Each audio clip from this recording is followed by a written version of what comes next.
Greetings and welcome to the latest edition of the Entheogenic Evolution Podcast. As always, I am your host Martin, and I'm happy to have you with me today. For this week's episode, I've got Brooke Tarr, who is the founder of the Universal Shamans of the New Tomorrow Church in Texas, which is a Bufo Alvarius church, and we had a great conversation the other month. It was recorded with her outside at her ceremonial space at her church location in Texas, so there will be some ambient sounds of birds and wind and stuff like that going on in this conversation, but we had a lot of fun speaking with each other and getting to know each other a little bit, and I'm happy to bring that conversation to you here today on the Entheogenic Evolution Podcast. Don't really have any announcements. There's been no support coming in over the past week for the Entheogenic Evolution Podcast. If you would like to support this podcast by making a financial contribution, it of course is always welcome and appreciated. You can stop by my personal webpage at martinball.net, use the PayPal link at the top right of the page, or use the link on over to my Patreon page at patreon.com/martinwball and sign up at the level that is comfortable for you everywhere, starting at $1 a month up to $100 a month. And since we're talking about Bufo Alvarius and 5-MeO-DMT this week, just want to remind everybody that my latest book, 5-MeO-DMT Integration, Embodying Non-Duality, is not what you think. Education and Empowerment for Working with the God Molecule is now available in paperback, ebook, and audiobook. And of course, if you or someone you know is in need of some assistance in integrating their 5-MeO-DMT experience, or really with any entheogenic or psychedelic medicine, I'm available for 30, 60, and 90-minute integration video calls, and I'm more than happy to set up a time to speak with you. You can find out more at www.nondualentheogenicintegration.com if you'd like more details, or just shoot me an email at martinwball@gmail.com. And that is pretty much it in terms of announcements for today. So let's go ahead and get into this conversation with Brooke. You can learn more about her church at usntchurch.com. Here's my conversation with Brooke. Hope you enjoy. Okay, well, I am welcoming on to the Entheogenic Evolution Podcast today, Brooke Tarr, and you're connecting from Texas. Is that correct? Is that where you are today? Yes, we're in Huntsville, Texas. Huntsville, Texas. Where is that on the Texas map? I know where Austin is. I know where Houston is.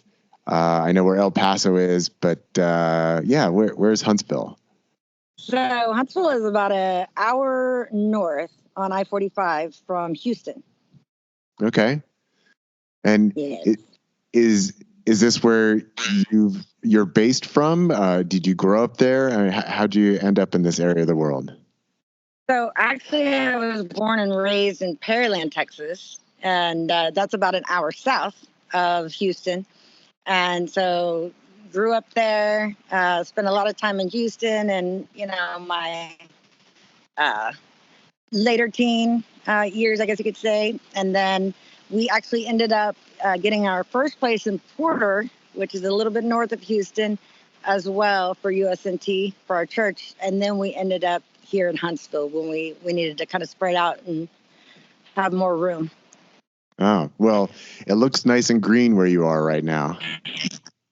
Thank you. I actually have you here in ceremony space. Yeah, okay. I can recognize that from the website. So just to bring the listening audience in, the reason why we're speaking today is that Brooke is the founder of the United Shamans of the New Tomorrow Entheogenic Church in Texas. And Brooke is one of these people that I originally contacted about potentially participating in the book project that I put out last year, saying I wanted to invite people who are involved in new entheogenic churches to contribute as part of a group book. And that project is just kind of on hold because everybody's interested, but everybody's busy. So I just thought, well, I'm going to contact some of these people and see if I can get them on for an interview. And Brooke, you're one of the people that I wanted to talk to. So here we are. Awesome. Thank you, Martin. I've been wanting to talk to you for a long time. Love your work. Yeah, thank you.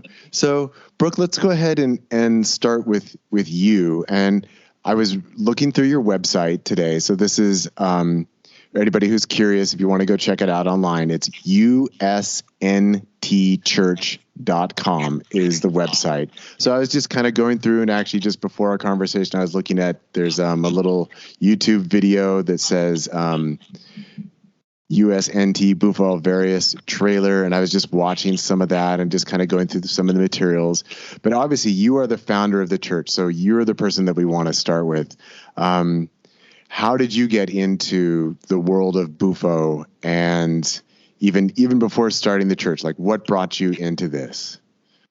Well, funny enough, I met a man named David Dale, and I met him at a C5 event, and he was doing a lot of work with the fire, and just at the time I didn't know what he was doing, but it was a lot of shamanic work, and very spiritual, and we connected, that day, and he was talking to me about learning the different modalities of just working with medicine, and I had never heard anything about this, and I was really clueless at the time, and he kind of brought in ayahuasca to my world, and I started learning everything from the workings of Palo Santos, and what medicines are married, what are not, and then little by little that kind of grew into working with peyote. But we were at the time we were bringing these medicines to us, and bringing in the carriers of the medicine. So a lot of people from Peru, Colombia, of that nature for ayahuasca, and then peyote was more northern Mexico, the Machica tribe, bringing these people in, and then as well as a lot of the Lakota from here in North America, just the original indigenous people here, and working with all of these medicines in that way.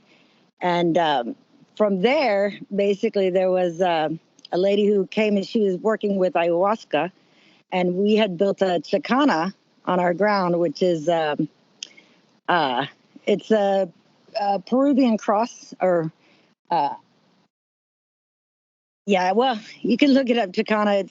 I could draw it for you, but it's a beautiful symbol, but you would recognize the symbol right away. But we'd come out of ayahuasca one morning after a ceremony, and she was standing on the symbol, and she said, wow, this is, we're standing here on this symbol, and this is a symbol for the Eagle Condor prophecy.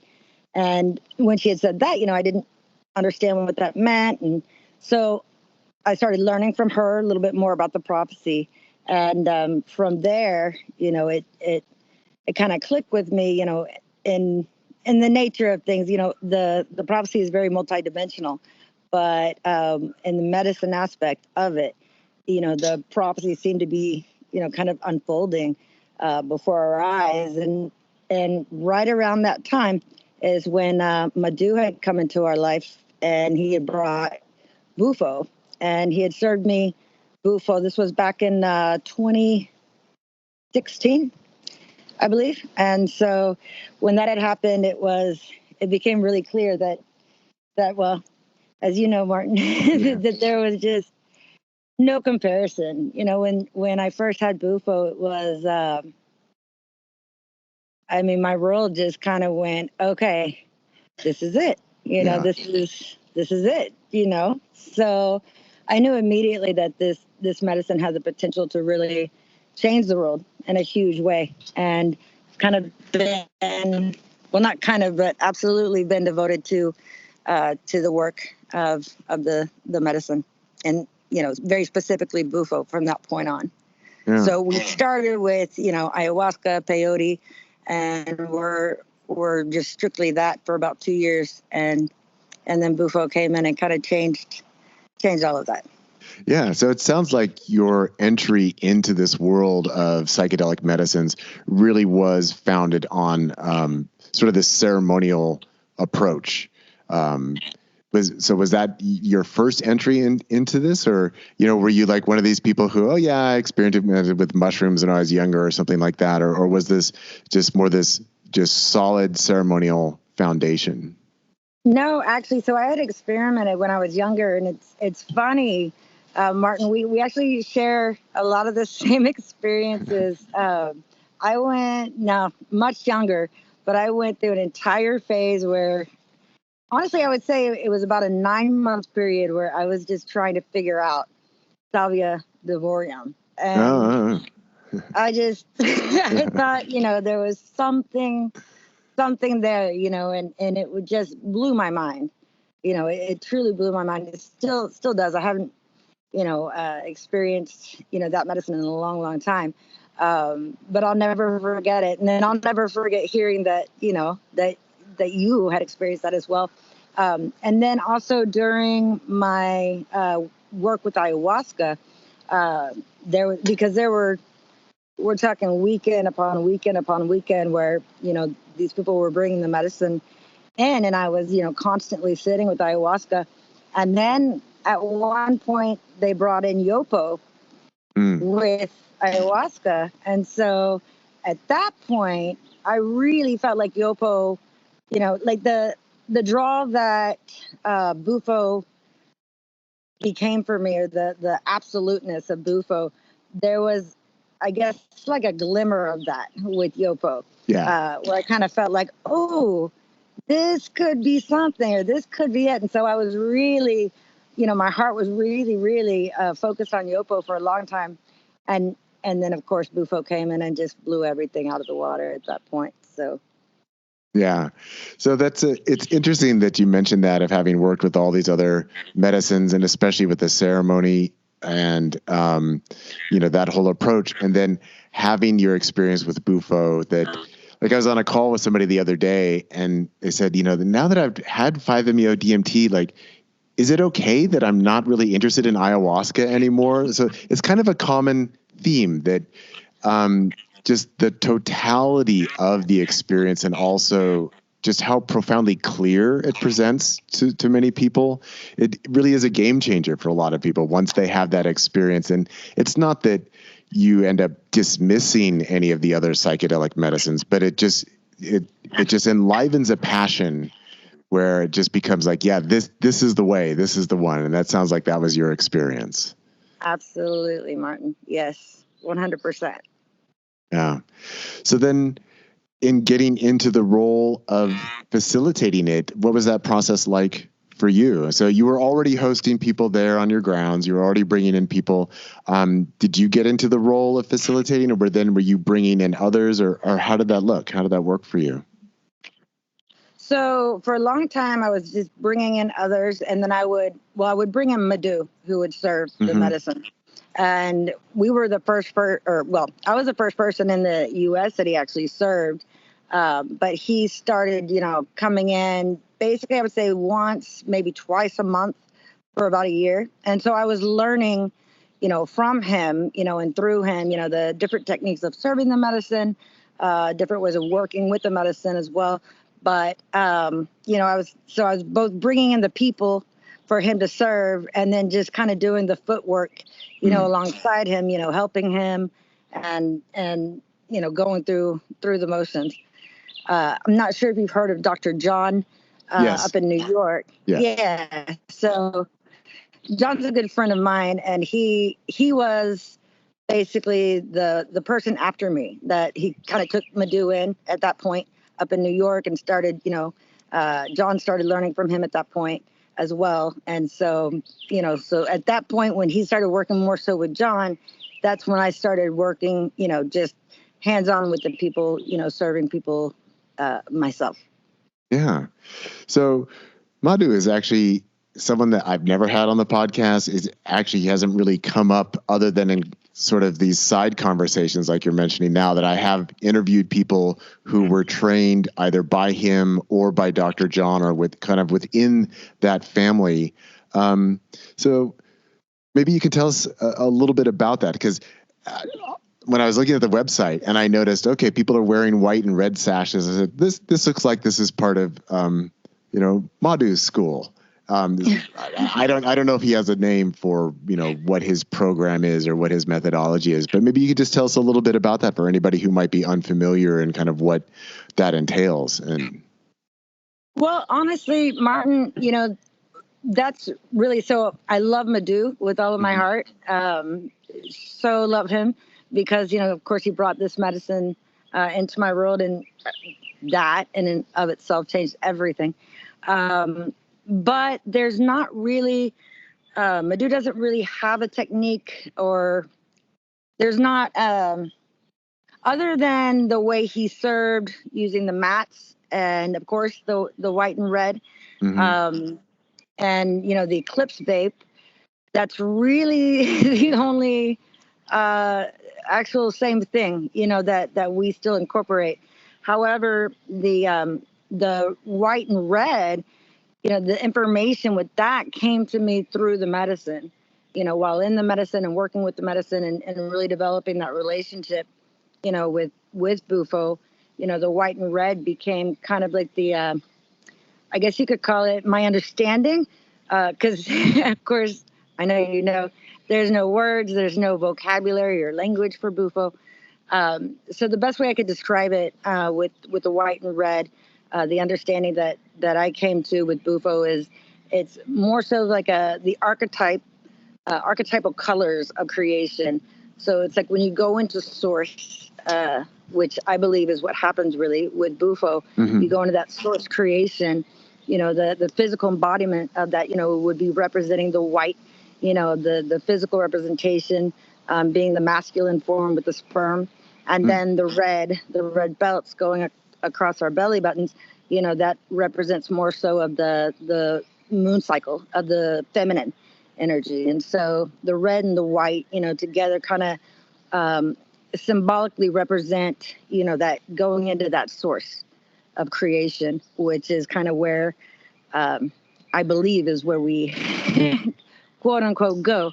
Um, but, at the end of the day, I really believe I like to try to express to everyone, when they say, oh, when I go, Yeah. into Bufo, when I go out there, when I leave my body. And I like to, tell people all the time, like, that's when we're in that space, like, that's actual truth, that is a reality. It's this egoic mind, the duality, if you will, that is the untruth, I guess you could say.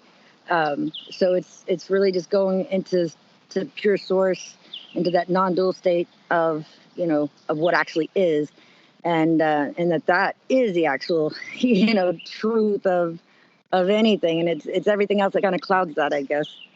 Yeah. Yeah. Well, that's a lovely way of symbolizing and representing that, how do we represent that unity state and hear sort of this primal masculine and primal feminine representation and symbolism. It's almost even combined as sort of like a yin yang kind of symbol with the white and the red, like being together, is that these are some of the primary polarities that come out of that unitary state. And so it's just a nice way of representing that. So it sounds like you feel that you didn't get a whole lot of instruction for then how to go about creating or administering ceremonies. So then what was your learning process around that? And then you've said that you got a chance to kind of be the helper for a lot of those ceremonies, which I think is always, that's a great way for people to learn, is like get involved, start learning, getting your foot in the water that way, and actually participating in how people are being served and getting a chance to really observe lots of people. Because as we know, results always vary, reactions vary tremendously among people. But then how did you go about kind of deciding, okay, this is the way I'm going to do it, or this is the way that I want to do it with my organization?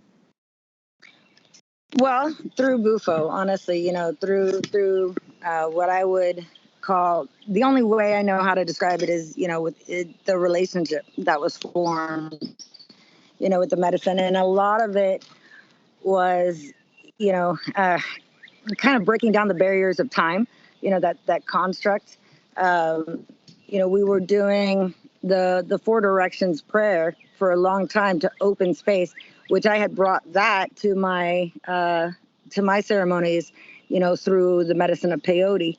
And so by doing that, by opening space in that more, I guess you could say formal way, at one point, I received a gift of wind chimes. And so I had hung them up, and I had hung them in the north. Well, in ceremony, and there was basically, it was two different times, and I really realized, like, wait, what's happening here? It was very different, but the bells were just kind of going crazy. There was no wind, but the bells that were very specifically in the north were just really going crazy. And these two times that it happened, the people who were here taking the medicine had just lost a loved one. And so the prayer that we say, we pray to each direction, and the prayer specifically for the north is for, our ancestors. And it also represents the unseen. So the spirit of air, that element. So kind of the spiritual aspects of things. And so when I recognize this, when I realize this, I kind of worked more by myself in the ceremony space with Bufo to get a better understanding of what was happening with that. And it just became really clear that, Bufo works with the elements, with the directions as well, and with what they represent. And so bringing that into that understanding, then we put bells, in each direction. And we also have angels in each direction. I'll show you here. Like, I'm looking over here at the east. I don't know if you can see that little angel. Yeah. But there's also bells over there. So that's the east. Then we have the south for the children, the west for the feminine, and then the north, which is the air and the unseen. And so anyhow, so we put angels in each direction, we put bells in each direction, and we have that prayer that we had always been saying, but yet once the bells were, in each direction, and we started bringing in, people for Bufo after that point, and, letting people know that, the prayer that we're saying in the beginning to open space, that we're actually calling on, the spirits of the directions, and to really work with us and work with the medicine, and bringing that aspect of things into the ceremony space. And so when someone's in process, let's say the south bells start ringing. Well, at that point, we know, that that's their inner child that's doing a lot of healing work. If they're ringing in the north, right, then we know that that's their ancestral that's doing a lot of healing work. If they ring in the east, that's the masculine. And then if they ring in the south, that's, the feminine. We also, have people choose which direction they'd like to sit in, to kind of initiate more so of that aspect of healing. So let's say they want a rebirth, a new job, or they want a child, things of that nature. Then we would put them in the south. If they're wanting to kind of ignite that passion back in their lives, to kind of light that fire from within, then we'll put them in the east. If they're wanting to kind of like drop the oars of, trying to control things, just rather than like paddling upstream, and like just kind of like drop the oars and allow spirit to just flow where it will, then that's the west, that's the feminine. And then of course, our ancestors, the spiritual aspects of things, the unseen, then we put them in the north. So all of these things, they came, of course, again, breaking that aspect of time. We were saying these prayers with the four directions long before we realized that it was a very, we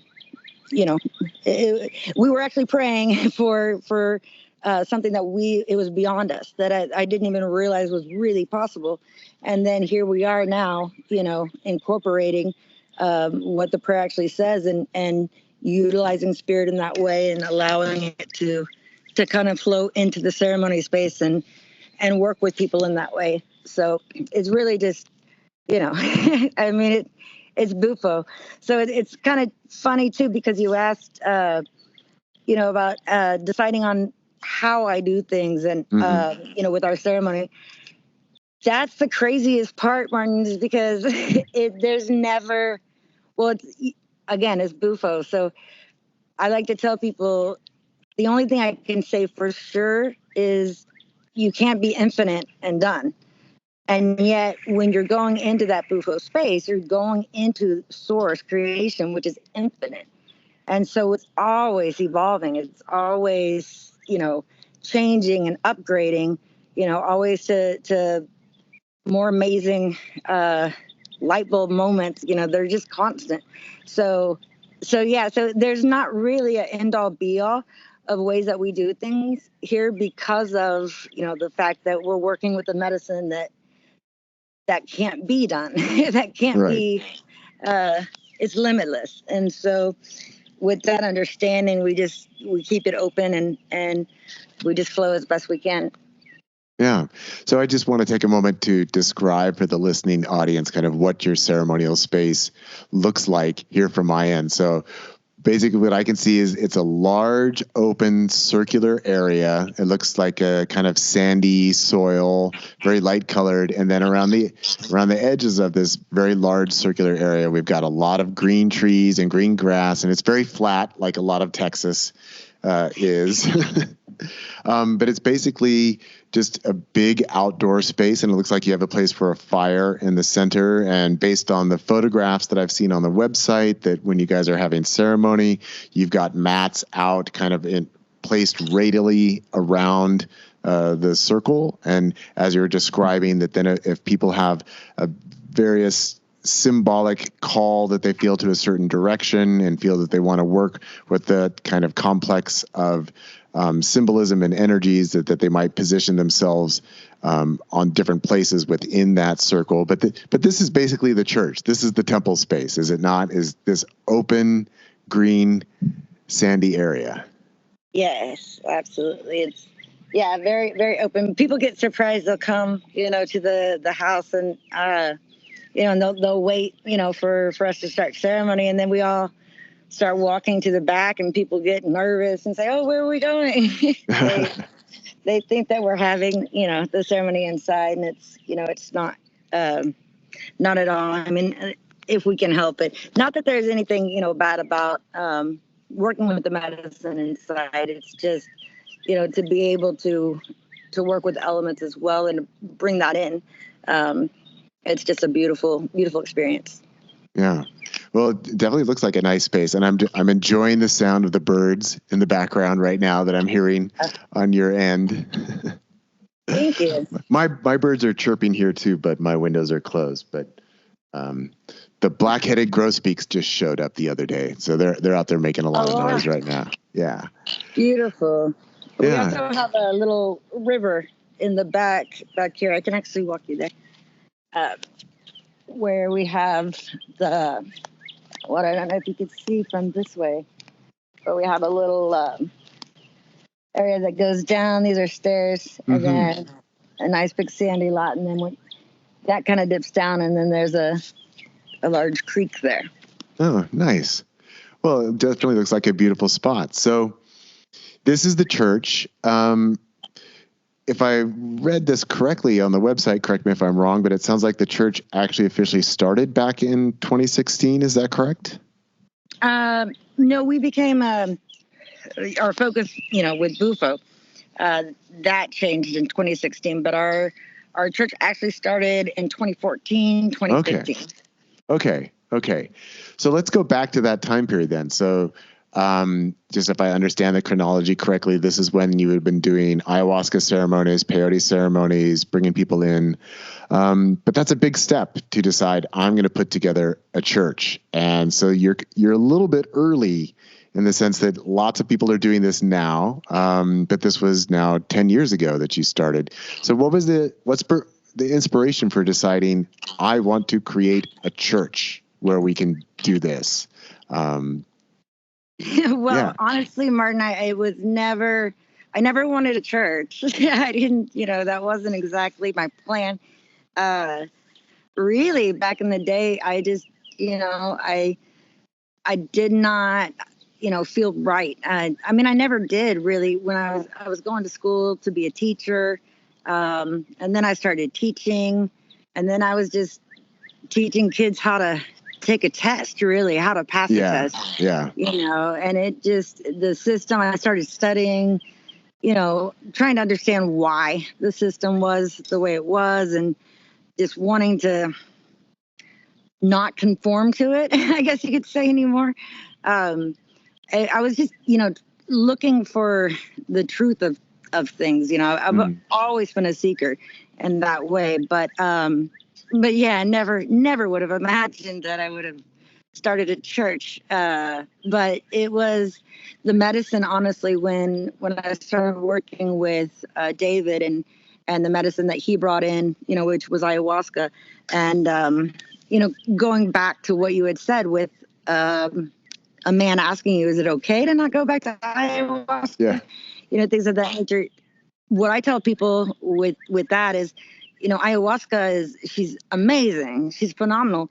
If it weren't for ayahuasca, I'd still be working a 9-to-5 job, as a teacher. So they're all amazing in their own way. But ayahuasca, what I've learned is really, she takes you inside to kind of look at the traumas and to really hash that out, and she's very much of a grandmother in that sense, whereas versus peyote, the grandfather, is more of a come sit on my lap and let's talk about it, let's, rather than that, oh, let's look at it, like, let's dig down deep and purge it out and all of this, so, but through that medicine, really working with, my early traumas in that nature, I really was able to, understand that the limitations that I had, in my life were just very much of a mindset rather than actual limitations,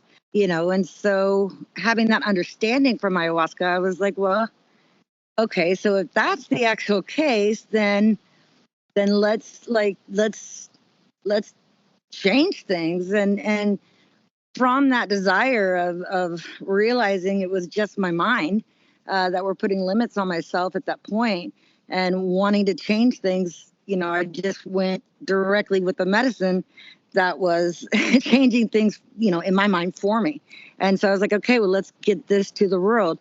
And so, from that space, I was coming up on the end of my teaching contract. So it was during that summertime. And I said, okay, well, what I'm going to do is I'm not going to sign back on with Houston ISD. I'm just going to, go ahead and make this move to Porter, where there was land for me able to be, to have ceremonies myself rather than getting Airbnbs and things of that nature. So I moved to Porter, but I was also very much expecting to get a teaching job, as soon as I got there.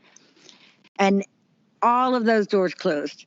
I could not get a teaching job to save my life, and honestly, Martin, there was about a period of 2 years where I was in a state of panic because I was still trying to control things with how I knew how to. Yeah. As far as like, okay, teaching, maybe taking care of kids in some form or fashion, while all of this USNT stuff was going on, bringing in the shaman, but then they were just calling left and right, that's when we kind of really branched out, and Taita Pedro was getting a hold of me, like his translators, and they were wanting to bring, him to the States. And so I started speaking with them. We got him here, who he actually, now he lives here. But we were kind of a way shower for a lot of the shaman, back in that time to get them to the U.S. And, a lot of them actually lived with us for a little while, so that they could, get visas, get on their feet, like whatever needed to happen. And so through that, our church kind of got a better grounding, and we started, forming more. We started branching out more with peyote. And yeah, one thing led to another. And I was just, I was perfectly happy just being a host at that point and relaxing into that life. And then bam, Bufo showed up. Yeah. So it just sounds like the demands of people wanting these ceremonies and people wanting to offer those ceremonies, it just kind of pulled you in. This is what you're doing. Yes, exactly. I tell people all the time, this was not my plan at all. I could not be more happy. But it was definitely not planned out. Yeah. So at what point did you, technically make it official And like, even at what point did the name come about, the Universal Shamans of the New Tomorrow? Yeah, I'm just curious about sort of the timeline there. And I know that you've already mentioned that, the legal questions, those are best left to Greg Lake. Good old Greg. Yeah, but tell us a little bit about it, just for people on the outside who have never thought of putting together a church or organizing this kind of thing. Like what were those milestones or those steps for you? Like, okay, now I can actually be public about it. Now I'm going to give it a name. Now we have a space. Now I'm able to devote my life to it, Well, like I said, it was a full on 2 years where I wasn't just, paranoid looking around like, oh my God, I'm either going to get arrested or I got to find a job, just not able to really relax into this. But honestly, well, the name, it kind of came right off the bat because, again, I met David Dale, the original shaman, at a CE5 event. So I'm not sure if you're familiar with CE5. No. What is that? It's Close Encounters of a Fifth Kind. So it's actually I hate telling people this because they're like, what? But it's basically it's a contact event to make contact with ETs. And it was created by Dr. Stephen Greer, who, of the whole fifth kind is basically by connecting your consciousness, with the greater mindset of people. And then there are certain meditation techniques and things of this nature where you can have a big group of people and then make, basically initiate contact through the collective consciousness. And so the very first time I met David, we were at a CE5 event, and it was the actual very first CE5 event for Houston. And so when we met there, we had this group that was already kind of formulated together. And he was, again, doing all of the shaman work, working with the fire, and people were complaining, saying, oh, that's not protocol. And I found out later he was actually working with peyote during that time. But that was the only time where contact was actually happening, and he was actually there. And so that got me really interested with him. And it wasn't, like a spaceship coming down and, grays or whatever, like none of that nonsense. It was simply with lights that were shooting through the tree line. It was a very spiritual type of connection, I guess you could say, of a greater than that, anything that could be understood, in this physical reality. And so from that, with everything that he was kind of teaching at that point, I had made a great interest in. And so there were a lot of people in the group who kind of really gave him more credit for that actual event than the CE5, than the protocol that was made. And so from that point, we kind of broke away. And I said, okay, well, I worked with David on, like what to actually call what was happening. And, in that conversation, we came up with, universal, the idea of being, more than what we're seeing here physically, but, so universal shamans of the new tomorrow. So kind of bridging that time gap of, the world we want and then the world we're at now. So that's kind of how the name formed. And then the next thing I knew, we were at church and people are asking me about the name. So so it's a major, beautiful story, but at the same time, it's never was planned. But that's how we actually got the name, was by breaking away from Dr. Stephen Greer's CE5 protocol. Okay. So then at what point was it like public in the sense of, say, filling out paperwork or being able to, like, now you have a Facebook page, for example, and I'm not sure when the Facebook page started. I think it was a year or two ago that you invited me to be part of the Facebook group, and I joined up. And so, I see posts in there, but when did it kind of, reach the official status of being a church? So official would not come in until Greg came in. Yeah. Like as far as filing, So Mm-hmm. Greg actually came to us for medicine, and he was a regular lawyer. I tell people all the time, and Greg laughs at me because I'm like, "Oh, you're so well known now." But I love to tell people about his first bufo, because I personally feel like that's kind of where the medicine just came into him and said, "Okay, can we work through you?" And of course he said yes in a big way. And so he's just making changes left and right. God bless him. I love Greg so much. But yeah, so officially, Greg came for Bufo. His world was again completely turned upside down, like all of us. And, immediately he wanted to help in some way. And so he wanted to work with us on being, not just a legal church as far as, everything that you have to be a church. We already were. We had all of the members that are required, the families, people involvement, the regular day of worship, all of that good stuff. But he wanted it to be recognized by the actual state. And so I was a little nervous on that. I kind of felt like, well, why rock the boat, But again, Greg is Greg. And he said, well, you trust me? And of course I did. And so we were the actual very first church that Greg established. And I had called David, the original shaman, and I let him know, okay, well, we're going to go ahead and make it an actual church. And Greg had said, Greg was going with the 501 C3. And David said, okay, well, let Greg know, don't do the 501, that you need to keep it a 508, which to this day, Martin, I have no idea. Yeah. I have no idea the difference. That's just numbers or something to me. But I called Greg and I said, okay, whatever you're doing with the 501c3, that's a no. And David, who's the original shaman of this, trust me, he has good ideas. So he says 508.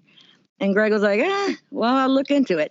And he called the next day. He said, that was the best, idea ever. And all I know for sure about the 508 is it's the least amount of government involvement.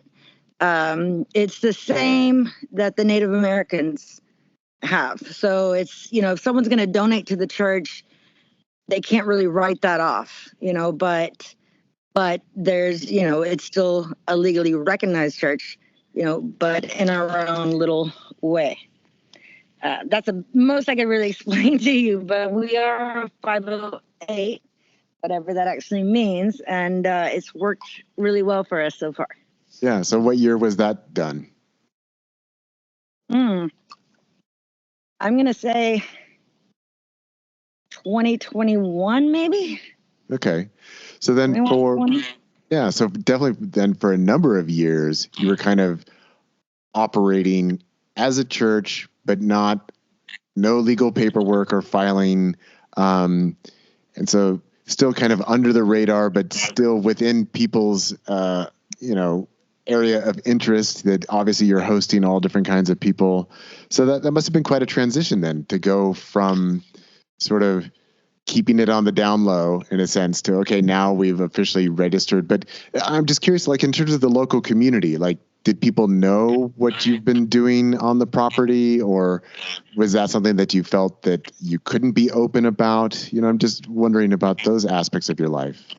No, we were open from the very beginning. Yeah. So even though we didn't officially become, filed as a church, I did do enough research to know that if we have all of the standings of a church, that we're just naturally considered a church. And for the longest time, it wasn't until we did the actual filing that I actually called us a church, because I had to get through my own little mental constructs of that, Yeah.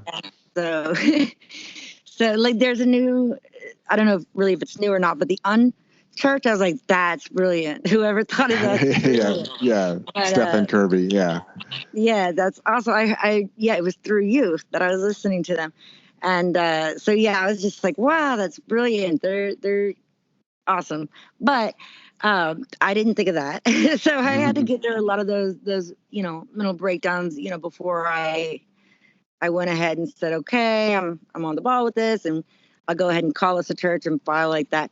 But honest to God, Martin, it was through the medicine that I felt completely secure with going ahead and coming forward and, not being under the radar, but being out in the open. My first wave, I believe, being open was through meetup.com. And so I started announcing ceremonies through Meetup. And then from Meetup, I believe it was the Facebook. Now, the Facebook group that I invited you to here more recently, a year or so ago, that's a brand new one that was broken off from the old one because the old one was taken over by hackers who got control of it and just hacked us and all of that. So then we had a new one. But the old one was just called Universal Shamans of the New Tomorrow. And then the new one is just USNT Sacred Medicine Church, I believe. Yeah. But we've been open from, I believe it was 2015, the beginning of 2015, that I went ahead and, just was open about us and inviting people, publicly as well. I did wait to have everything covered as a church. So everything that was required to be a church, I made sure that we had that completely under the rug, that was down. We had members, over 1,000 members. We had, what else was it? We had families, that were part of the church. The regular day of worship, call it what you will. We had all of that down. And then once I had that, squared away, then I went ahead and, went public. Yeah. So now, if I'm reading this correctly, you guys are doing, looks like, ceremony every Saturday? Yes, we do. Yeah. So do you have then, is it like regular members of the congregation? And I know people have to be a paying member of the church. And I saw that there's a Patreon page for that. And you can sign up for $10 a month, and that makes you a member of the church. Yeah. So how do people get involved in that? How does that work? So the membership that became established when the other Facebook became hacked. And so, but for a long time, we were just keeping, other than waivers, we were doing waivers for a long time, and then having people connect with, having their membership through there. And then we just had Facebook collecting them. And then when that got hacked, it was actually being a fan of you for so long is how I learned about Patreon. And so through that, I was like, okay, we're going to actually have, the paying membership. And that way the paying membership helps us, connect. It's, a $10 a month thing, but we're able to kind of grow from that, like take care of things like mowing, almost 15 acres that we have, things of that nature. So it connects all the loose ends financially, which has helped tremendously. But that's been a new thing, our Patreon. So it's been a huge help for us in the financial aspect of things. But so it's kind of new, but it's been working really well with us. But yeah, other than that, I'm trying to think of how it's all run. Other than that, I mean, we're really simple. The Saturday, we chose Saturday rather than Sunday, because even though we are, a church, that was still a big construct in my mind to kind of get past. Yeah. So I was definitely not going to go with Sunday, not a regular day of worship for us. And it's really not worship, for us, it's the way I see Saturday. It's always the best day of the week here because, having, people come together. You had asked, is it just, your regular members? No, not really. The majority of people who do come on Saturdays, they either fly in. We've been able to build a bunkhouse here and we have 9 bunk beds in the bunkhouse, and then we also have a room here in the main house that has 4 bunk beds. So we have places to stay, not like anything fancy whatsoever, but Yeah. but a lot of people fly in now, for our ceremonies, and then just having that time here to connect with nature, to be outdoors, and the way we bring in the elements and the directions, with the ceremony, and then for people to have bufo, I mean it's never a letdown. I mean, that's to say the very least, but bringing in that element of nature and that spiritual aspect of things, and allowing them to get really connected in that way, but to also have the connections between each other, on Saturday. Like, it makes me choke up, right now, like I'm getting choked up, because it's phenomenal, the way the medicine works, within us, as a family, and really just it creates this bond, like each person that comes here, I know personally, on a really deeper level, and we get to know each other, and we're all family here, and the medicine really works in that way to, people come in as just total strangers, and we walk out of this same circle here, like just like a family reunion, that, it's just been a couple of years or so, seemingly, that's gone by since, we've seen each other. It's unreal the way the medicine builds families, like the way it has done, here with us. It's phenomenal. And then really throughout the world, because, every time I listen to you, which is all the time, I feel that connection, with you. And then when you talk to people, about like the different things you say, I always laugh. I'm like, right. Yeah. Right.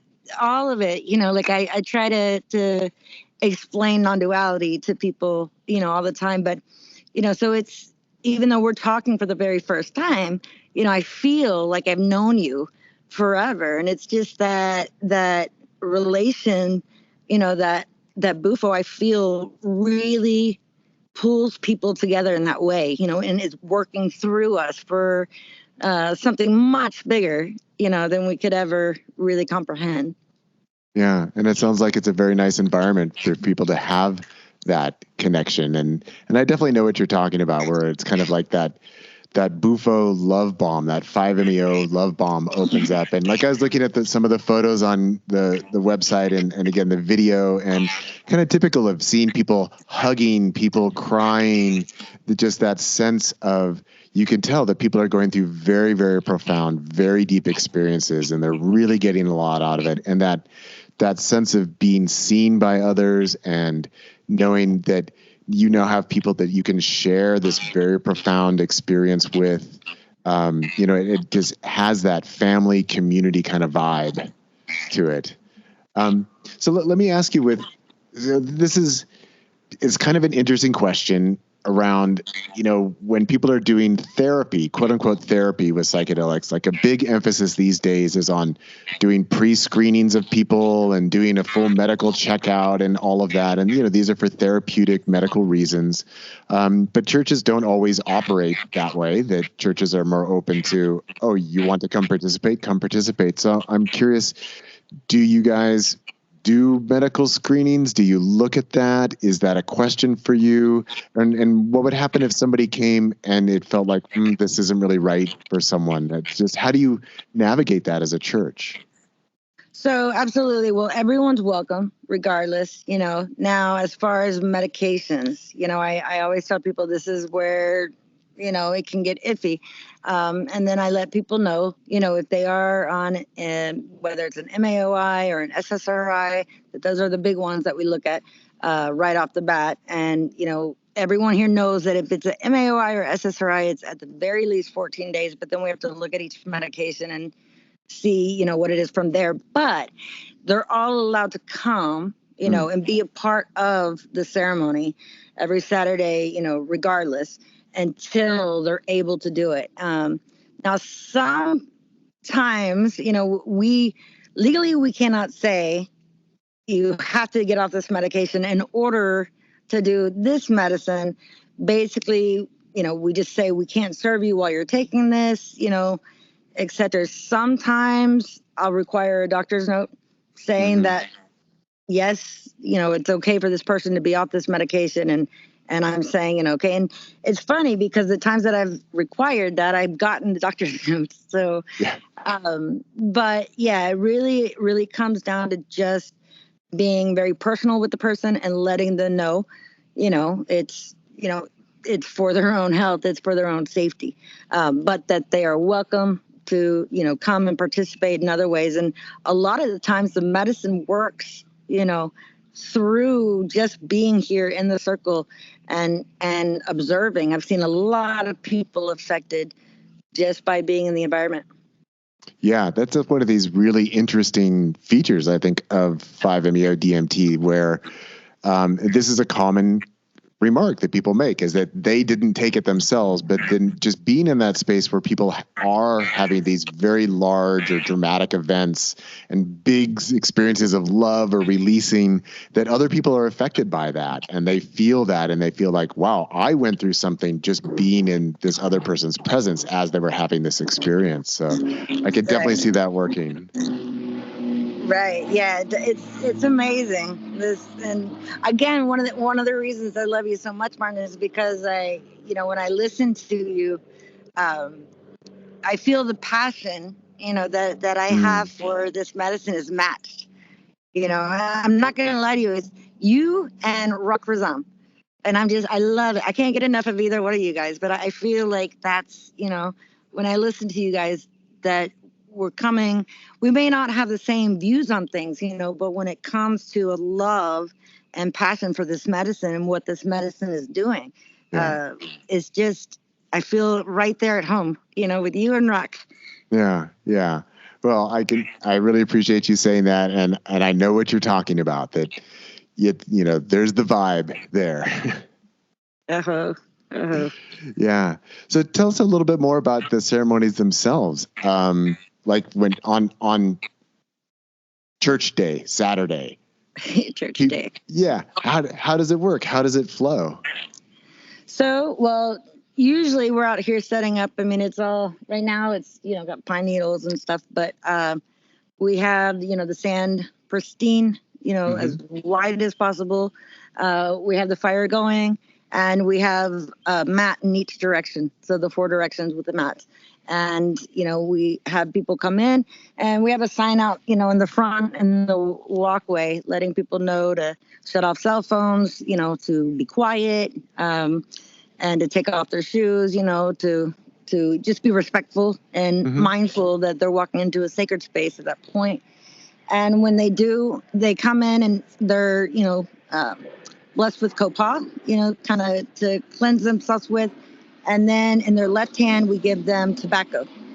And so we then circle around the fire. And I can just go ahead and say it for you now. What I say at the beginning of each ceremony, as I say, in your left hand and your left, because it's closer to your heart, you have tobacco. And tobacco is the very first of all the sacred medicines.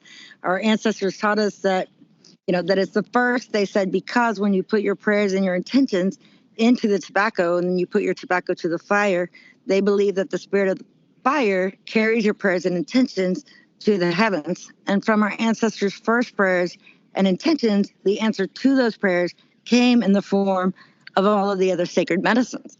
So right now, we're always going to take a moment to put our prayers and intentions for this ceremony into the tobacco. And then whenever you're ready, step forward and put that to the fire. So we give, a little bit of time for that to happen. And then once everyone's, prayers and intentions are in the fire, then we go ahead and open the space. But before we do that, I explain about the 4 directions, and how they've worked in the ceremony and why we have the bells in each direction.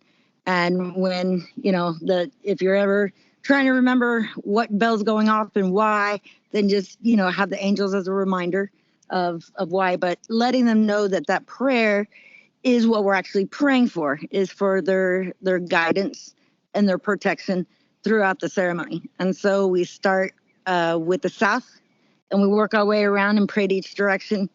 Then we go down to Pachamama and say a prayer, and then one more prayer to Father Sky. Mm-hmm. And then at that point we start. And then the way we start is we have each person, first timers usually, to take the mat, first. And then we always start by the facilitators connecting with Bufo first. And the reason we do that is to basically get ourselves out of the way. It's just a small dose, just a little micro, but just to get the self out of the way and allow the medicine to really run the show at that point. So at that point, we take the medicine, the facilitators, and then we'll start with the first person. Yeah. So then are people, it sounds like you're only serving people in the 4 directions. So then once one person is done, then another person comes and takes their spot and then they get a turn, or how does that work?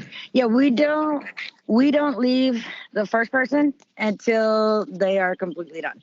Yeah. So when they're done, they're full, they have their full process. And I mean, you never know, which I'm sure you're very aware of. We've had several. So you never know how long it may take. And that's, people will call all the time, say, well, how long is the ceremony? And I'll tell them I have no idea. It just depends on each person and how many, and then each person's process, because we don't move on to the next person until the first person's done. And that's one thing that we kind of broke away with Madhu. But at the same time, it's also what I really honor about how I was taught. And that's because of the fact that if it weren't for the way that Madhu did do, more than one person at a time, I wouldn't have been able to learn how to serve the medicine. And I apologize, Martin. I'm going to start walking inside while I have you because my battery's going down. Okay, that's quite all right. So it sounds like it really depends on how many people are present for any given ceremony, how long it might happen. But it happens during the day? Yes, yeah. Always daytime. And that's one thing with Bufo that, I've heard different stories, different things about why it's a daytime medicine. But for me, there's been very few that we've done that have been at night, but they've never really gone as smoothly as a daytime medicine. Or as a daytime ceremony. So we just tend to keep them in the day and respect whatever actual reason there is for that. Yeah. So when having these ceremonies, are there times when people need a lot of time afterwards before they feel that they're ready to go home? Or, I mean, what's it like? Is it open? You can hang out, or people are staying in the bunk beds? Do they not need to travel, or are people traveling to participate in ceremony? We have all kinds. The majority of people, they are traveling, and so they stay in the bunkhouse. Mm-hmm. So they usually come the day before, or they come that day, like early that morning, and then they stay that evening. But then we have a lot of people from Houston, a lot of regulars who come, and they just travel. They come in for a ceremony, hang out for a little bit afterwards, and then they head home. But we also have our Tuesday evening integration calls. So we always keep in touch that way. Okay, yeah, that was something I wanted to ask you about, was the integration calls and then kind of following up with people. That's obviously, it's a big area of interest these days. And it's an area where churches, I think, can kind of make their choice about whether they want to offer that or not. But it sounds like that's a regular part of the overall service that you're providing.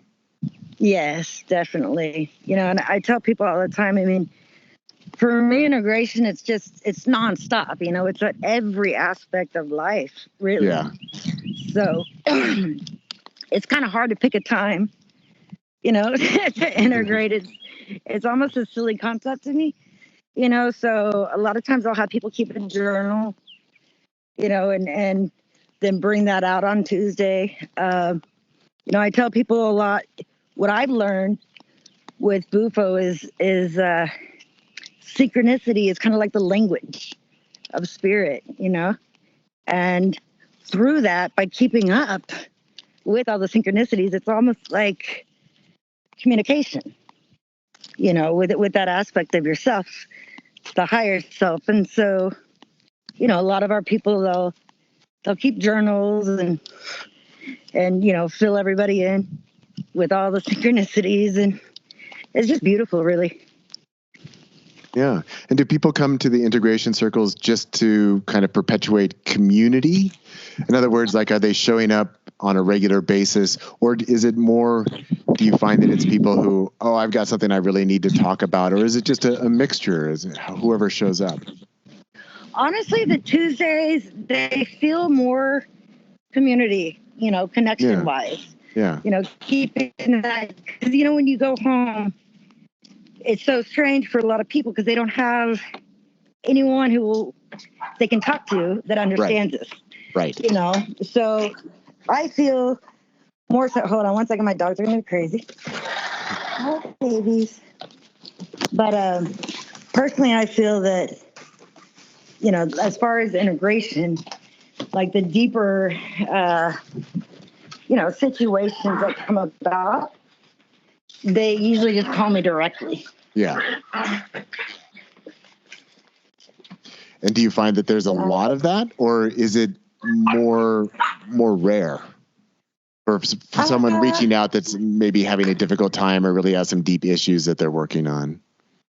So honestly, I would love to say it's not that I would love to say it's rare, but it's again, it's so much of a family unit that's kind of created here that I feel it's created through the medicine, that I don't see it as an integration call, It's kind of just like a friend calling with a situation.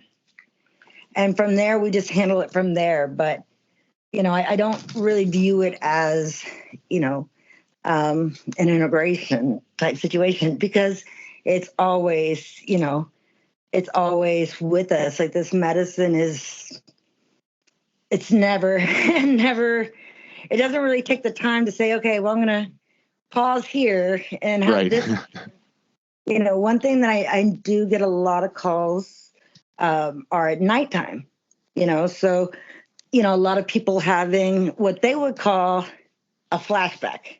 Yeah. And so what I've tried to explain to people is, what it seems to help is to recognize it rather than to see it as a flashback, but like to recognize it as, when you have Bufo, you're becoming conscious of the unconscious, and so by becoming conscious of the unconscious, you can go into your unconscious state and recognize it.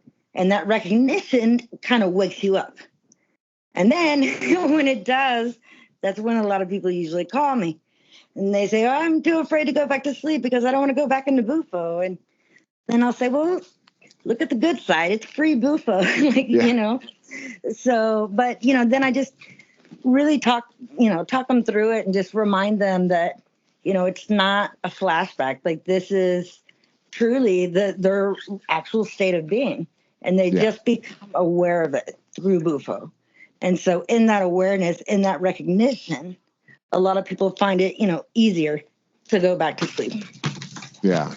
Yeah. It's definitely an issue for a lot of people, but it sounds like you're doing a lot to provide support and that crucial sense of community, and being able to reconnect even after the ceremonies, because that's so important for so many people that, as you say, when people go back home and they try and share with others about, well, I had this medicine and now I'm having these experiences and I might be having trouble going to sleep and I feel like I'm uniting with everything, or all these energies are flowing through, that it can be very isolating for people. So having that ability to, we can connect with the church, we can call in to the integration circle, we can go back to the church if we want, and kind of providing that solid foundation for people, I'm sure really goes a long way for supporting people in those transformative experiences, which, as you say, are ongoing. It doesn't just stop because the ceremony is over. That's one of the key characteristics of Bufo and 5-MeO. It's going to keep working whether you want it to or not. So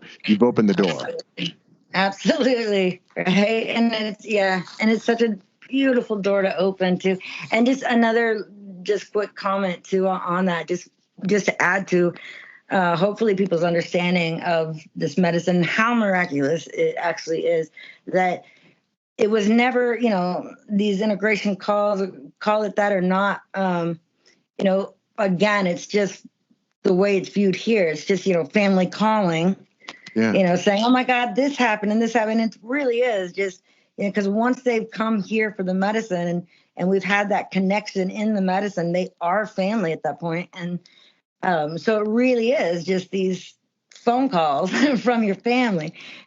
But the fact that, again, that was never planned, that again, I just give full credit to the medicine for the work that it's doing. Sometimes I just want to be able to see it, through Bufo's eyes, just, to just kind of rise above and just look at the miracle that this medicine is really, implanting on this earth. It's beyond me, but to be a part of it, I feel so blessed, I'm sure you understand that. It's just remarkable.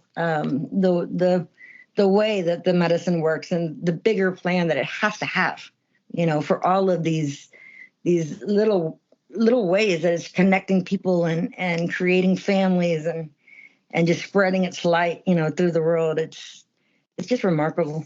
Yeah. So at the church itself, do you have a regular group of people who work as facilitators, or I'm assuming you're not just doing this all on your own? No. I do a lot of it, a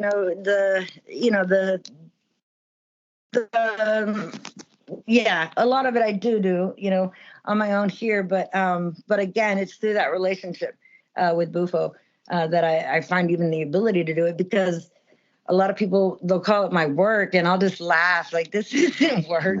This is I basically, if I were retired, this is exactly what I'd be doing, is whatever I can to spread this medicine. But yeah, no, it's basically I have the Bufo.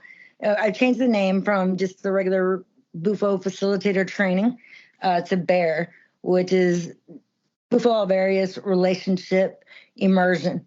And the point behind that, the reason I changed that, is because it's really, we provide a space for people to come for 2 weeks, and during that 2 weeks, we provide complete just focus on creating a relationship with Bufo, so it's from everything. I mean, it's from sun up to sundown.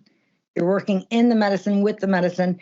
And I tell people all the time, it's like a rebirth. You learn how to sit with the medicine. You learn how to walk with the medicine. You learn how to talk with the medicine.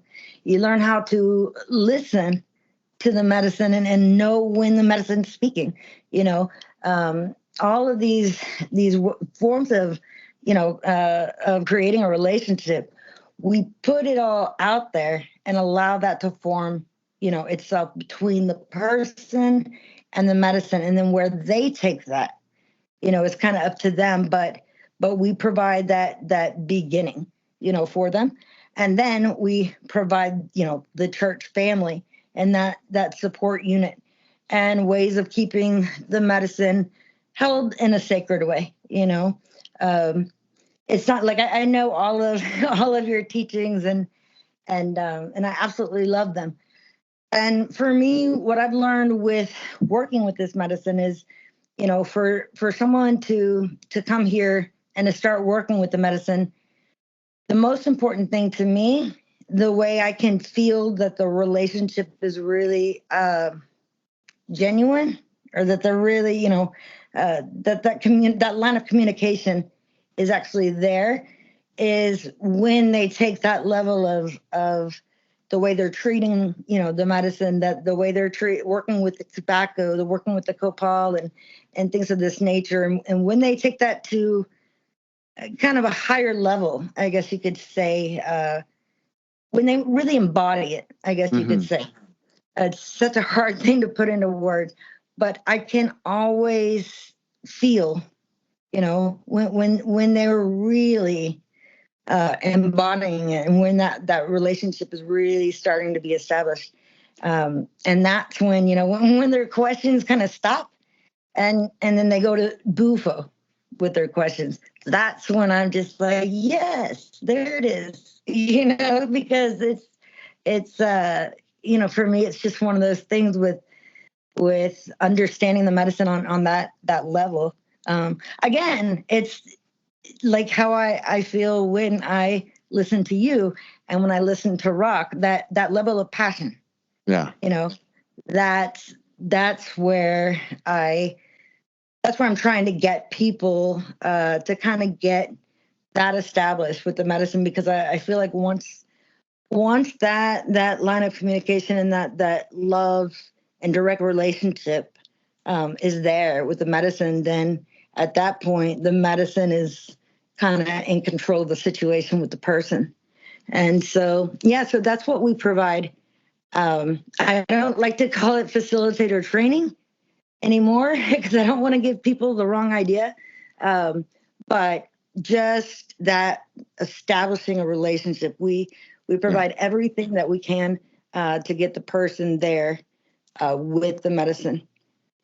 So we do that. And so I have a lot of close family members who have done that, who are quote unquote graduates, if you even want to call it that. But they're super close family, and they're taking their relationship with the medicine and working with it in their own way, all over. So it's a phenomenal thing. Yeah. Wow. Well, it's been so great to speak with you about all this, Brooke, and being able to actually see your ceremonial space and the trees and the sand and the creek out there and hear the birds, and just get this chance to speak with you and get to know you and to hear about the official church, where it came from, and the family that surrounds it, and the care you put into holding the ceremonies and offering integration and establishing this relationship and kind of maintaining these open channels of communication with everybody who's involved. And it's just been a great pleasure to spend this time with you and to get to know you a little bit, Brooke. Thank you, Martin. Thank you so much. I'm speechless hearing that from you. I honor your work big time with this medicine, and I look up to you in a lot of ways. So I appreciate you very, very, very much. Well, thank you so much, Brooke, and thank you for spending this time with me today. And I just want to remind the listening audience that the website for the church, again, is usntchurch.com. That's the Universal Shamans of the New Tomorrow. And just, is there anything that we didn't cover that you just want to mention before we wrap it up today in this conversation? Honestly, Mom, we would love to have you here one day, but I've already got some emails planning out, some invites, for you. I would love to have you and Greg here at the same time. I spoke with him about it, and so I'll be writing you about that very soon. But it would be a huge answered prayer for all of our USNT Church family. And so just know that invite is coming, and thank you so much for the honor to have this conversation with you. All right. Beautiful, Brooke.